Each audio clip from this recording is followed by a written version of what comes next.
हरे कृष्णा। श्रीमद् भगवद गीता यथारूप अध्याय 4 श्लोक नंबर 6। ब्रह्म संहिता में भगवान को अच्युत कहा गया है, जिसका अर्थ होता है कि वे भौतिक संपर्क में रहते हुए भी अपने को नहीं भूलते। अतः भगवान तथा जीव कभी भी सभी तरह से एक समान नहीं हो सकते। भले ही जीव अर्जुन के समान मुक्त पुरुष क्यों न हो।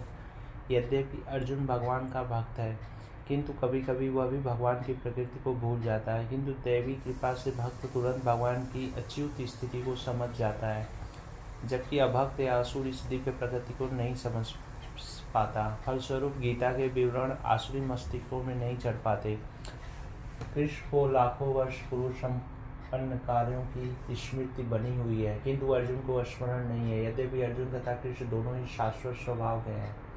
यहाँ पर हमें यह भी देखने को मिलता है कि शरीर परिवर्तन के साथ साथ जीवात्मा सब कुछ भूल जाता है, किंतु कृष्ण सब स्मरण रखते हैं, क्योंकि वे अपने सच्चिदानंद शरीर को बदलते नहीं हैं। वे अद्वैत हैं, जिसका अर्थ है कि उनके शरीर तथा उनकी आत्मा में कोई अंतर नहीं है। उनसे संबंधित हर वस्तु आत्मा है, जबकि बद्ध जीव अपने शरीर से भिन्न होता है। चूँकि भगवान के शरीर तथा आत्मा अभिन्न है, अतः उनकी स्थिति तब भी सामान्य जीव से भिन्न बनी रहती है जब वे भौतिक स्तर पर अवतार लेते हैं। असुरगण भगवान की इस दिव्य प्रकृति से तालमेल नहीं बैठा पाते, जिसकी व्याख्या अगले श्लोक में भगवान स्वयं करते हैं। अजोपि षण्व्यात्मा भूतानामीश्वरोऽपि शन प्रकृतिं स्वमिधिष्ठाय संभाव्यात्मय मायया। यद्यपि मैं अजन्मा तथा अविनाशी हूँ और यद्यपि मैं समस्त जीवों का स्वामी हूँ, तो भी प्रत्येक युग में मैं अपने आदि दिव्य रूप में प्रकट होता हूँ।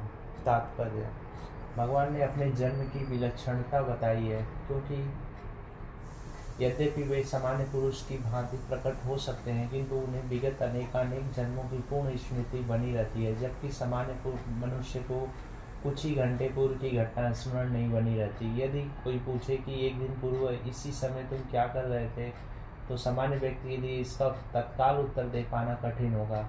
उसे इसको स्मरण करने के लिए अपनी बुद्धि को कुरेदना पड़ेगा कि वह कल इस समय क्या कर रहा था। फिर भी लोग प्रायः अपने को ईश्वर या कृष्ण घोषित करते रहते हैं। मनुष्य को ऐसी निरर्थक घोषणाओं से भ्रमित नहीं होना चाहिए।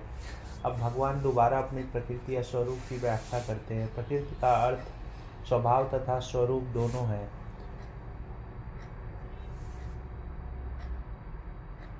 भगवान कहते हैं कि वे ही अपने ही शरीर में प्रकट होते हैं। वे सामान्य जीव की भांति शरीर परिवर्तन नहीं करते। इस जन्म में बद्ध जीव का एक प्रकार का शरीर हो सकता है, किंतु अगले जन्म में दूसरा शरीर रहता है। भौतिक जगत में जीव का कोई अस्थायी शरीर नहीं है, अपितु यह एक शरीर से दूसरे शरीर में देहांतरण करता रहता है। किंतु भगवान ऐसा नहीं करते। जब भी वे प्रकट होते हैं तो अपनी अंतरंगा शक्ति से वे अपने उसी आद्य शरीर में प्रकट होते हैं। दूसरे शब्दों में श्री कृष्ण इस जगत में अपने आदि शाश्वत स्वरूप में दो भुजाओं में बांसुरी धारण किए अवतरित होते हैं। वे इस भौतिक जगत में निष्कलुषित रहकर अपने शाश्वत शरीर सहित प्रकट होते हैं। यद्यपि वे अपने उसी दिव्य शरीर में प्रकट होते हैं और ब्रह्मांड के स्वामी होते हैं, तो भी ऐसा लगता है कि वे सामान्य जीव की भांति प्रकट हो रहे हैं। यद्यपि उनका शरीर भौतिक शरीर की भांति क्षीण नहीं होता, फिर भी ऐसा प्रतीत होता है कि भगवान कृष्ण बालपन से कुमारावस्था तथा कुमारावस्था से तरुणावस्था प्राप्त करते हैं। किंतु आश्चर्य तो यह है कि वे कभी युवावस्था से आगे नहीं बढ़ते। कुरुक्षेत्र युद्ध के समय उनके अनेक पौत्र थे, या दूसरे शब्दों में वे भौतिक गणना के अनुसार काफी वृद्ध थे। फिर भी वे 20-25 वर्ष के युवक जैसे लगते थे। हमें कृष्ण की वृद्धावस्था का कोई चित्र नहीं दिखता, क्योंकि वे कभी भी हमारे समान वृद्ध नहीं होते। यद्यपि वे तीनों काल में भूत, वर्तमान तथा भविष्य काल में सबसे वयोवृद्ध पुरुष हैं, न तो उनका शरीर और न ही बुद्धि कभी क्षीण होती या बदलती है। अतः यह स्पष्ट है कि इस जगत में रहते हुए भी उसी अजन्मा सच्चिदानंद रूप वाले हैं, उनके जिनके दिव्य शरीर तथा बुद्धि में कोई परिवर्तन नहीं होता। वस्तुतः उनका आविर्भाव तथा तिरोभाव सूर्य के उदय तथा अस्त के समान है। जो हमारे सामने से घूमता हुआ हमारी दृष्टि से ओझल हो जाता है। जब सूर्य हमारी दृष्टि से ओझल होता है तो हम सोचते हैं कि सूर्य अस्त हो गया, और जब वह हमारे समझ होता है तो हम सोचते हैं कि वह क्षितिज में है। वस्तुतः सूर्य स्थिर होता है, किंतु अपनी अपूर्ण एवं त्रुटिपूर्ण इंद्रियों के कारण हम सूर्य को उदय और अस्त होते परिकल्पित करते रहते हैं। और चूंकि भगवान का प्राकृतिक और तिरोधान सामान्य जीव से भिन्न है, अतः स्पष्ट है कि वे शाश्वत हैं, अपनी अतरंगा शक्ति के कारण आनंद स्वरूप हैं और इस भौतिक प्रकृति द्वारा कभी कलुषित नहीं होते। वेदों द्वारा भी पुष्टि की जाती है कि भगवान अजन्मा होकर भी अनेक रूपों में अवतरित होते रहते हैं। वैदिक साहित्यों से भी पुष्टि होती है कि यद्यपि भगवान जन्म लेते प्रतीत होते हैं, किंतु तो भी वे शरीर परिवर्तन नहीं करते। श्रीमद् भागवत में वे अपनी माता के समक्ष नारायण रूप में 4 भुजाओं तथा खड ऐश्वर्यों से युक्त होकर प्रकट होते हैं।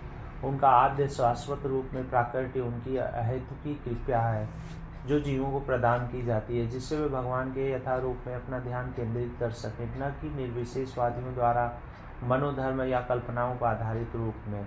विश्वकोश के अनुसार माया या आत्म माया शब्द भगवान की अहेतुकी कृपा का सूचक है। भगवान अपने समस्त पूर्व आविर्भाव तिरोभावों से अवगत रहते हैं, किंतु सामान्य जीव को जैसे ही नवीन शरीर प्राप्त होता है, वह अपने पूर्व शरीर के विषय में सब कुछ भूल जाता है।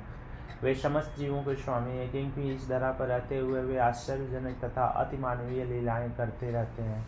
अतः भगवान निरंतर वही परम सत्य रूप हैं और उनके स्वरूप तथा आत्मा में या उनके गुण तथा शरीर में कोई अंतर नहीं होता। अब यह प्रश्न किया जा सकता है कि इस संसार में भगवान क्यों आविर्भूत और तिरोभूत होते रहते हैं। अगले श्लोक में इसकी व्याख्या की गई है। यदा यदा ही धर्मस्य ग्लानिर्भवति भारत, अभ्युत्थानं धर्मस्य तदात्मानं सृजाम्यहम्। हे भरतवंशी, जब भी और जहाँ भी धर्म का पतन होता है और अधर्म की प्रधानता होने लगती है, तब मैं अवतार लेता हूँ। तात्पर्य: यहाँ पर सृजामि शब्द महत्वपूर्ण है। सृजामि सृष्टि के अर्थ में नहीं प्रयुक्त हो सकता, क्योंकि पिछले श्लोक के अनुसार भगवान के स्वरूप या शरीर की सृष्टि नहीं होती, क्योंकि उनके सारे स्वरूप शाश्वत रूप से विद्यमान रहते हैं। अतः सृजामि का अर्थ है कि भगवान स्वयं यथारूप में प्रकट होते हैं।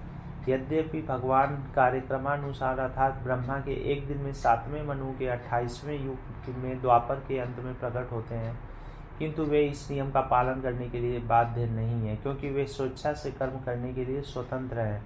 अतः जब भी अधर्म की प्रधानता तथा धर्म का लोप होने लगता है, तो वे स्वेच्छा से प्रकट होते हैं। धर्म के नियम वेदों में दिए हुए हैं, और यदि इन नियमों के पालन में कोई त्रुटि आती है तो मनुष्य अधार्मिक हो जाता है। श्रीमद् भागवत में बताया गया है कि ऐसे नियम भगवान के नियम हैं। केवल भगवान ही किसी धर्म की व्यवस्था कर सकते हैं। वेद भी मूलतः ब्रह्मा के हृदय में से भगवान द्वारा उच्चरित माने जाते हैं। अतः धर्म के नियम भगवान के प्रत्यक्ष आदेश हैं। धर्म तु साक्षात गण प्रवीण पढ़ितम। भगवत गीता में आद्योपांत इन्हीं नियमों का संकेत है। वेदों का उद्देश्य परमेश्वर के आदेशानुसार ऐसे नियमों की स्थापना करना है, और गीता के अंत में भगवान स्वयं आदेश देते हैं कि सर्वोच्च धर्म उनकी ही शरण ग्रहण करना है। वैदिक नियम जीव को पूर्ण शरणागति की ओर अग्रसर कराने वाले हैं, और जब भी असुरों द्वारा इन नियमों में व्यवधान आता है, तभी भगवान प्रकट होते हैं। श्रीमद् भागवत पुराण में हम जानते हैं कि बुद्ध कृष्ण के अवतार हैं, जिनका प्रादुर्भाव उस समय हुआ जब भौतिकतावाद का बोलबाला था, और भौतिकतावादी लोग वेदों को प्रमाण बनाकर उसकी आड़ ले रहे थे। यद्यपि वेदों में विशिष्ट कार्यों के लिए पशु बलि के विषय में कुछ सीमित विधान थे, किंतु आसुरी वृत्ति वाले लोग वैदिक नियमों का संदर्भ दिए बिना पशु बलि को अपनाए हुए थे। भगवान बुद्ध इस अनाचार को रोकने तथा अहिंसा के वैदिक नियमों को स्थापना करने के लिए अवतरित हुए। अतः भगवान के प्रत्येक अवतार का विशेष उद्देश्य होता है, और इन सब का वर्णन शास्त्रों में हुआ है। यह तथ्य नहीं है कि केवल भारत की धरती में ही भगवान अवतरित होते हैं। वे कहीं भी और किसी भी काल में इच्छा होने पर प्रकट हो सकते हैं। वे प्रत्येक अवतार लेने पर धर्म के विषय में उतना ही कहते हैं जितना कि उस परिस्थिति में जन समुदाय विशेष समझ सकता है, लेकिन उद्देश्य एक ही रहता है, लोगों को ईश भावना भावित करना। तथा धार्मिक नियमों के प्रति आज्ञाकारी बनाना। कभी वे स्वयं प्रकट होते हैं तो कभी अपने प्रामाणिक प्रतिनिधि को अपने पुत्र या दास के रूप में भेजते हैं या वेश बदलकर स्वयं ही प्रकट होते हैं। भगवत गीता के सिद्धांत अर्जुन से कहे गए थे, अतः वे किसी भी महापुरुष के प्रति हो सकते थे, क्योंकि अर्जुन संसार के अन्य भागों के सामान्य पुरुषों की अपेक्षा अधिक जागरूक था। 2 और 2 मिलाकर 4 होते हैं। यह गणितीय नियम प्राथमिक कक्षा के विद्यार्थी के लिए उतना ही सत्य है जितना कि उच्च कक्षा के विद्यार्थी के लिए। तो भी गणित उच्चतर तथा निम्न स्तर का होता है। अतः भगवान प्रत्येक अवतार में एक जैसे सिद्धांतों की शिक्षा देते हैं जो परिस्थितियों के अनुसार उच्च या निम्न प्रतीत होता है। जैसा कि आगे बताया जाएगा, धर्म के उच्चतर सिद्धांत चारों वर्णाश्रमों को स्वीकार करने से प्रारंभ होते हैं। अवतारों का एकमात्र उद्देश्य सर्वत्र कृष्ण भावनामृत को उद्बोधित करना है। परिस्थिति के अनुसार यह भावनामृत कृष्ण प्रकट तथा अप्रकट होता है। परित्राणाय साधूनां विनाशाय च दुष्कृतां धर्म संस्थापनार्थ संभवामि युगे युगे। भक्तों का उद्धार करने, दुष्टों का विनाश करने तथा धर्म की फिर से स्थापना करने के लिए मैं हर युग में प्रकट होता हूँ। तात्पर्य: भगवत गीता के अनुसार साधु पवित्र पुरुष कृष्ण भावना भावित व्यक्ति हैं। अधार्मिक लगने वाले व्यक्ति में भी यदि पूर्ण कृष्ण चेतना हो तो उसे साधु समझना चाहिए। दुष्कृताम उन व्यक्तियों के लिए आया है जो कृष्ण भावनामृत की परवाह नहीं करते। ऐसे दुष्कृताम या उपद्रवी, मूर्ख तथा अधम व्यक्ति कहलाते हैं, भले ही वे सांसारिक शिक्षा में से विभूषित क्यों न हो। इसके विपरीत यदि कोई 100% कृष्ण भावनामृत में लगा रहता है तो वह विद्वान या सुसंस्कृत न भी हो, फिर भी वो साधु माना जाता है। जहाँ तक अनिश्वरवादियों का प्रश्न है, भगवान के लिए आवश्यक नहीं है कि वे इनके विनाश के लिए उस रूप में अवतरित हों जिस रूप में रावण तथा कंस का वध करने के लिए हुए थे। भगवान में ऐसे अनेक अनुचर हैं जो असुरों का संहार करने में सक्षम है, किंतु भगवान तो अपने उन निष्काम भक्तों को तुष्ट करने के लिए विशेष रूप से अवतार लेते हैं जो असुरों द्वारा निरंतर तंग किए जाते हैं। असुर भक्त को तंग करता है, भले ही वह उसका सगा संबंधी क्यों न हो। यद्यपि प्रहलाद महाराज हिरण्यकशिप के पुत्र थे, किंतु तो भी वे अपने पिता द्वारा उत्पीड़ित थे। इसी प्रकार कृष्ण की माता देवकी यद्यपि कंस की बहन थी, किंतु उन्हें तथा उनके पति वसुदेव को इसीलिए दंडित किया गया था क्योंकि उन्हें उनसे कृष्ण को जन्म लेना था। अतः भगवान कृष्ण मुख्यतः देवकी के उद्धार करने के लिए प्रकट हुए थे, कंस को मारने के लिए नहीं, किंतु ये दोनों कार्य एक साथ संपन्न हो गए। अतः यह कहा जाता है कि भगवान भक्त का उद्धार करने तथा दुष्ट असुरों का संहार करने के लिए विभिन्न अवतार लेते रहते हैं। कृष्णदास कविराज कृत चैतन्य चरितामृत के निम्नलिखित श्लोकों मध्य 20.263 to 264 से अवतार के सिद्धांतों का सारांश प्रकट होता है। सृष्टि हेतु यही मूर्ति प्रपंचे अवतरे, से ईश्वर मूर्ति अवतार नाम धरे। मायातीत पर्यों में साबार अवस्थान, विश्व अवतारी धरे अवतार नाम। अवतार तथा ईश्वर का अवतार भगवत धाम से भौतिक प्राकृत हेतु होता है। ईश्वर का यह विशिष्ट रूप जो इस प्रकार अवतरित होता है अवतार कहा जाता है। ऐसे अवतार भगवत धाम में स्थित रहते हैं। जब वे भौतिक सृष्टि में उतरते हैं तो उन्हें अवतार कहा जाता है। अवतार कई तरह के होते हैं, यथा पुरुषावतार, गुणावतार, लीलावतार, शाक्यावेश अवतार, मनवंतर अवतार तथा युगावतार। इन सब का इस ब्रह्मांड में क्रमानुसार अवतरण होता है, किंतु भगवान कृष्ण आदि भगवान और समस्त अवतारों के उद्गम है। भगवान श्री कृष्ण भक्तों की चिंताओं को दूर करने के लिए विभिन्न प्रायोजन से अवतार लेते हैं, जो उन्हें उनकी मूल वृंदावन लीलाओं के रूप में देखने के उत्सुक रहते हैं। अतः कृष्ण अवतार का मूल उद्देश्य अपने निष्काम भक्तों को प्रसन्न करना है। भगवान का वचन है कि वे प्रत्येक युग में अवतरित होते रहते हैं। इससे सूचित होता है कि वे कलयुग में भी अवतार लेते हैं। जैसा कि श्रीमद् भागवत में कहा गया है कि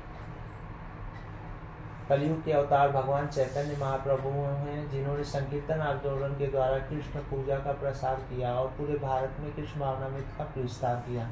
उन्होंने यह भविष्यवाणी की कि संकीर्तन की यह संस्कृति सारे विश्व के नगर नगर तथा ग्राम ग्राम में फैलेगी। भगवान चैतन्य को गुप्त रूप में किंतु प्रकट रूप में नहीं, उपनिषदों, महाभारत तथा भागवत जैसे शास्त्रों के गुहा अंशों में वर्णित किया गया है। भगवान कृष्ण के भक्तगण भगवान चैतन्य के संकीर्तन आंदोलन द्वारा अत्यधिक आकर्षित हो रहते हैं। भगवान का यह अवतार दुष्टों का विनाश नहीं करता, अपितु अपनी अहेतुकी कृपा से उनका उद्धार करता है।